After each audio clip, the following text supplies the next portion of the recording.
A reportagem especial desta noite vai tratar de uma situação repugnante, revoltante. Você já viu aqui no Fantástico flagrantes de importunação sexual em trens, ônibus e metrôs.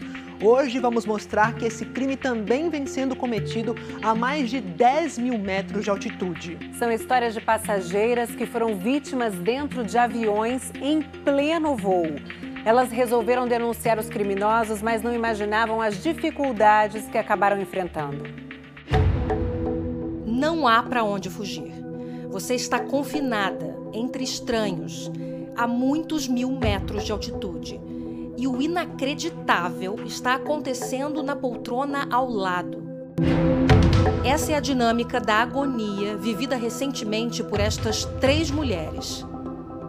Elas dizem ter sido vítimas de importunação sexual durante viagens de avião. E agora enfrentam uma série de desafios para conseguir que os homens que elas denunciam sejam investigados. A Carolina é doutora em nutrição, mas foi a capoeira que a levou ao outro lado do mundo. Mestre Brisa foi para o Japão com o marido, Jean, para lançar um livro e visitar cursos promovidos por seus ex-alunos. Um grande orgulho para ela. O problema aconteceu na volta para casa. É uma viagem extremamente cansativa. Só de voo tem 28 horas, fora todas as conexões. Então eu só queria chegar. Carolina e Jean estavam no 3º trecho da viagem, de Dubai para São Paulo. Entramos no voo da Emirates. Fomos pro assento, enfim, e meu marido ficou na janela, ele é muito grande. Eu no meio, e aí chegou o passageiro. Eu chamo ele de 66C, porque eu ainda não tenho o nome dele. Mas eu vou conseguir. A polícia vai conseguir. Depois de cerca de 6 horas de voo, com a luz do avião ainda acesa, veio o susto. Eu percebi que ele começou a manipular a genitália. Eu não acreditei. As outras 2 vítimas ouvidas pela reportagem preferiram não se identificar. Uma delas estava indo visitar a família.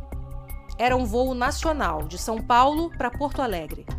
Eu estava mexendo no celular e eu vi que ele fazia aquele movimento muito forte. Mas eu não queria acreditar que isso estava acontecendo, né? Até pelo local que eu estava. E foi então que eu decidi olhar e aí eu vi que ele estava se masturbando. A terceira vítima é uma executiva que fazia uma viagem de trabalho. Ela tinha saído de São Paulo para a cidade do Panamá, onde fez uma conexão e estava a caminho de Kingston, na Jamaica.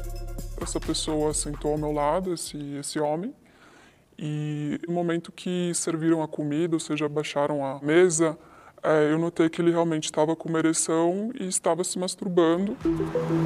A importunação sexual acontece quando alguém tenta satisfazer seu próprio prazer ou de terceiros sem o consentimento da vítima. Virou crime há 5 anos, depois de um homem ter ejaculado em uma mulher dentro de um ônibus. Só entre 2021 e 2022, houve um aumento de 37% no número de casos no Brasil. Quando a gente olha para todos os indicadores de violência contra a mulher, no último ano, a gente vê um crescimento em todos eles. E isso nos preocupa muito, né? Porque embora a gente esteja avançando, né, como falando mais, registrando mais, a gente está vendo também mais violência como resposta a esse avanço. Nos últimos 3 anos, foram registrados 38 casos de importunação sexual. Mas esse número deve ser bem maior, porque muitos casos nem chegam a ser denunciados. Tem outros casos que ocorrem e que não chegam até a agência. Ou porque não são gravíssimos, ou porque pode haver uma subnotificação, até mesmo por parte dos passageiros, no sentido de não reportar o caso. Tanto a Carolina quanto as outras mulheres ouvidas pela reportagem alertaram os comissários imediatamente. Como eu aprendi que é leviano você acusar alguém sem provas, eu disse, vou acordar meu marido. Quando eu olho, digo, sério, não é possível, não acredito. E aí insisto olhando. E depois de, sei lá, talvez 2 minutos, eu digo, Eu resolvi levantar e comunicar a comissária. Que ele levantou para passar por mim, o passageiro tirou a mão de dentro do lençol e segurou ele, tá? Nesse momento, meu marido tirou a mão dele e virou para ele e disse: olha, você acha que a gente não está vendo o que você está fazendo? Jean foi procurar um integrante da tripulação e o homem, que Carolina acredita ser brasileiro, foi atrás. Ele teria se justificado dizendo que estava manipulando pílulas que estavam no bolso e foi imediatamente rebatido por ela. Eu já fui, Carol, falando: você estava se masturbando ao meu lado e eu peço aqui, aí virei para a comissária, eu peço a vocês que tomem providência. Eu não vou sentar do lado desse rapaz. A comissária pediu que o casal voltasse aos seus assentos enquanto o chefe de cabine era chamado. Quando ele chegou, ele tinha uma forma de falar como se a gente tivesse feito algo de errado. Não entendi. O chefe de cabine disse que o outro homem agora alegava que havia sido agredido por Jean. Ele disse: observe, eu estava com o outro passageiro, eu perguntei a ele se queria denunciar vocês, ele disse que não queria denunciar e que só queria pegar o outro voo dele para casa. Eu disse para ele: é isso mesmo que está acontecendo? Você está incriminando a gente e livrando o importunador? A segunda vítima, que ia de São Paulo a Porto Alegre em um voo da Azul, também falou com os comissários. Ela foi levada para outro assento e pediu que a Polícia Federal fosse chamada no desembarque. Quando não foi atendida, começou a contar o que tinha acontecido a outros passageiros. E aí, comecei a falar bem alto, assim. Aí uma comissária veio e começou a brigar comigo. Não me lembro as palavras dela, mas começou a me repreender, assim, de uma maneira bem grosseira. Para você parar de gritar, para você sentar? Exatamente. A terceira vítima, que voava pela Copa, foi a única que conseguiu gravar o momento do ato. O Fantástico optou por não reproduzir o vídeo. Eu levantei na hora, mostrei para a comissária. A comissária falou que era um absurdo, mas que como ele estava com a mesa ela não podia ver e que ela não podia constrangê-lo. E basicamente eu fiquei em pé, esperando essa pessoa até que ela dormiu para voltar para o meu assento. Não trocaram ele de lugar, nada. E foi isso, não fizeram nada. As três mulheres se sentiram violentadas 2 vezes. Primeiro, pela importunação sexual. Depois, pela atitude da tripulação diante do que aconteceu.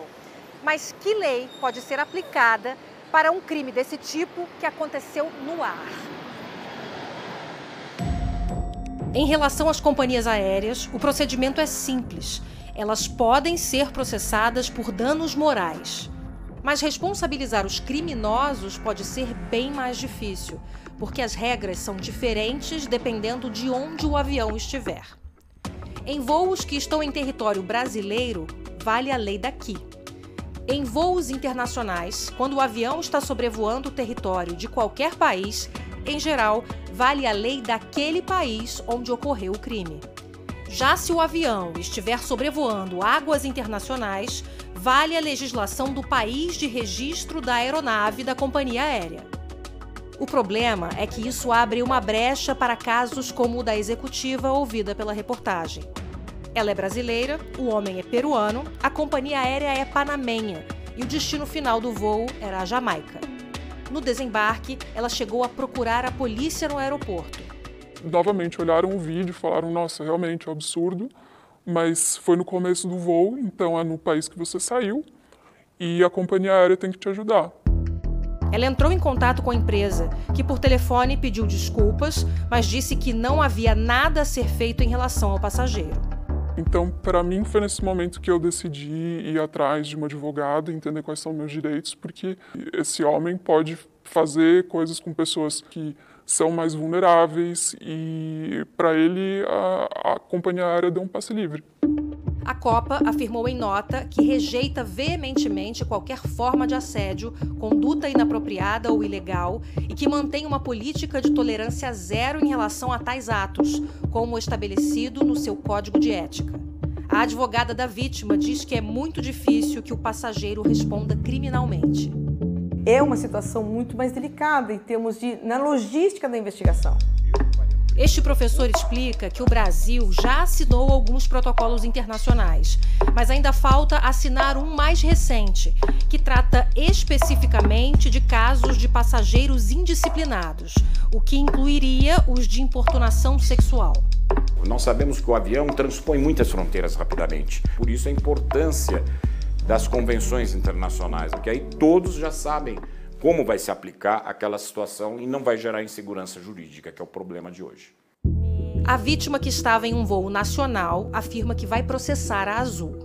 Em nota, a companhia disse que, para casos em que os clientes se sintam importunados, presta todo o acolhimento que a vítima precisa e que cooperou integralmente com as investigações conduzidas pelas autoridades. Essa vítima ainda foi à Polícia Federal denunciar o passageiro. Como o voo era doméstico, o procedimento deveria ser relativamente simples. Mas, mais uma vez, ela não recebeu do delegado o acolhimento que esperava. E ele, todo momento, questionava a minha cliente, falando, olha, ele encostou em você? Ele te segurou? Ele ficava te esfregando em você? Aí eu tava muito mexida ainda, né? E aí eu comecei a chorar. Falei pro advogado, eu não quero mais fazer isso, eu quero ir embora, não vamos fazer isso. No fim, a advogada convenceu ela a ficar. Aí, por muito custo, ele pegou e falou assim, bom, nós vamos instaurar, mas eu acredito que isso não é importunação, porque não houve um contato físico. Isso me causou uma estranheza tremenda, da falta de conhecimento sobre a legislação. A Polícia Federal afirma que está apurando os casos denunciados e que tem promovido ações educacionais em que são abordados temas de gênero e o seu impacto nas atividades de segurança pública. Apesar de todas as dificuldades, os especialistas afirmam que as vítimas devem sim alertar os comissários durante o voo e depois procurar as autoridades. Nos últimos 3 anos, houve 14 prisões em flagrante relacionadas a casos de importunação sexual em aeroportos e no espaço aéreo brasileiro. A ANAC diz que já há protocolos em vigor para esses casos, mas que pretende implementar regras mais rigorosas a partir do ano que vem. A agência, ciente de todos esses casos, ela foi motivada a trabalhar numa proposta de uma nova regulação, uma regulação mais rígida, de tolerância zero com todos esses casos de passageiros que fazem essa conduta inadequada. Como as outras vítimas, a Carolina também decidiu processar a companhia aérea.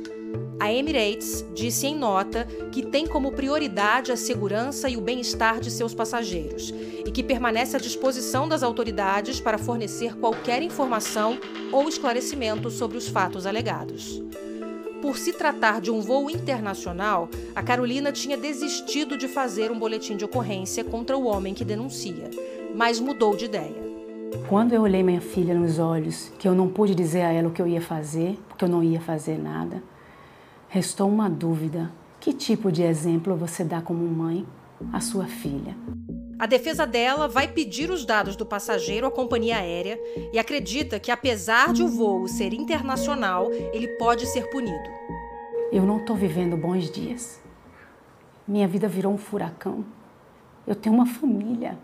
Eu zelo por discrição e eu precisei abrir mão de tudo isso. Então, tem que valer a pena. Vai valer a pena.